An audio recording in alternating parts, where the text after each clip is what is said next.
dadapa, bumabangon,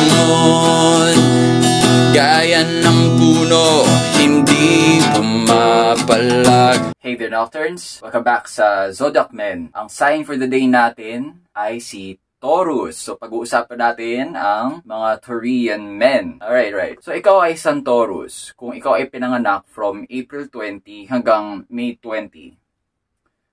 Again, estimated dates lang yun. Kasi nagbabago yung posisyon ng mga star.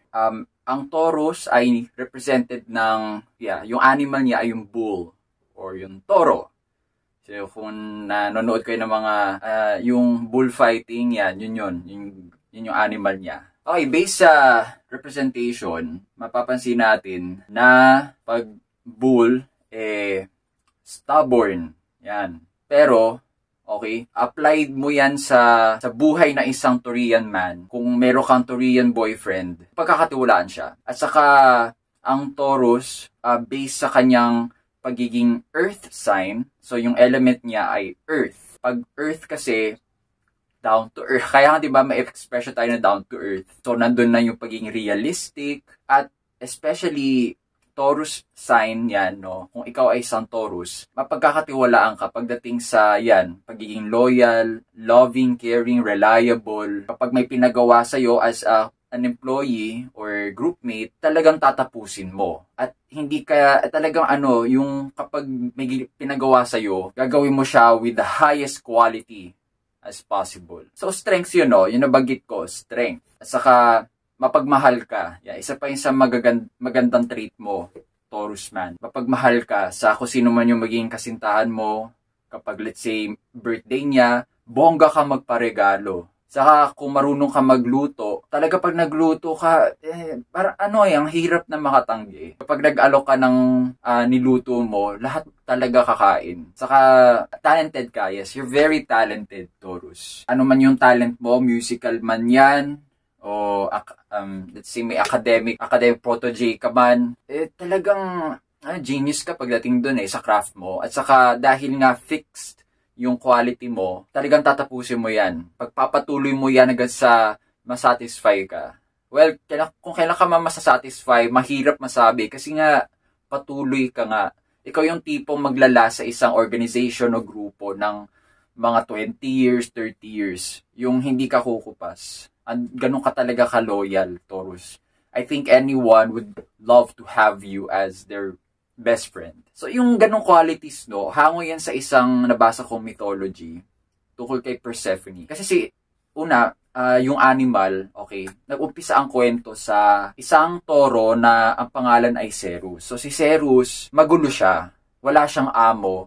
At dahil magulo siya habang walang amo, nakakasira siya ng mga nayon. Kaya kinatatakutan siya ng mga tao. Until na makilala niya si Persephone na anak ni Zeus at Demeter. Nung nakilala niya si Persephone, tinuruan siya ni Persephone na mag-behave. Tinuruan niya si Ceres na gamitin ang kanyang lakas sa mabuting paraan. Kaya naging maamo siya at saka tuwing sumasakay si Persephone sa likod niya ni Ceres, napapalago niya yung mga nadadaanan niyang mga pananim. Tapos nung time na kinailangan na bumalik ni Persephone sa impyerno, sa Hades, si Ceres naman, nag-ascend siya into heaven at naging Taurus constellation. So, yung kwento nyo, yung encounter niya with Persephone, kaya ganun yung quality ni Taurus, ng Taurian boyfriend mo. Okay, kung meron ka man. O ikaw, kung ikaw isang Taurus man, talaga pasensyoso ka.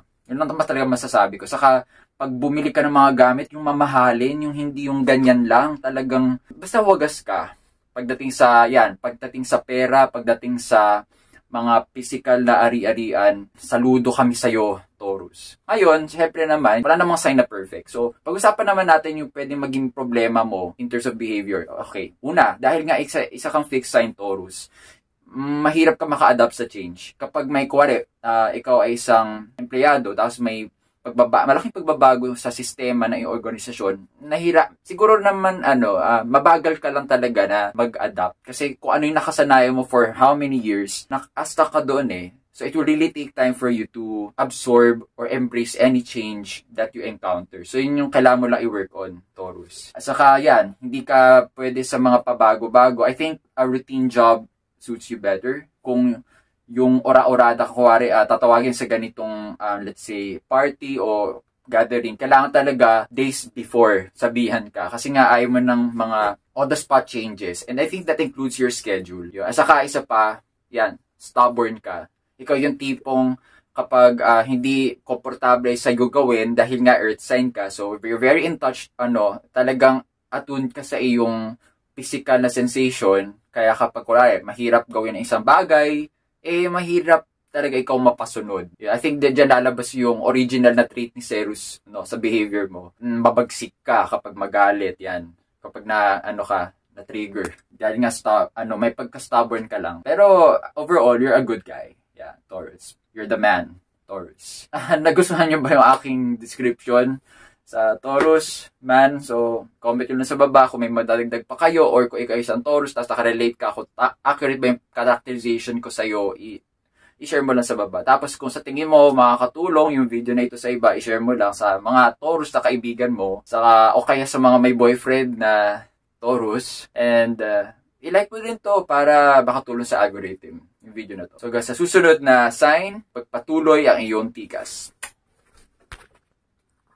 Nadadapa, bumabangon, gaya ng puno, hindi bumabalag.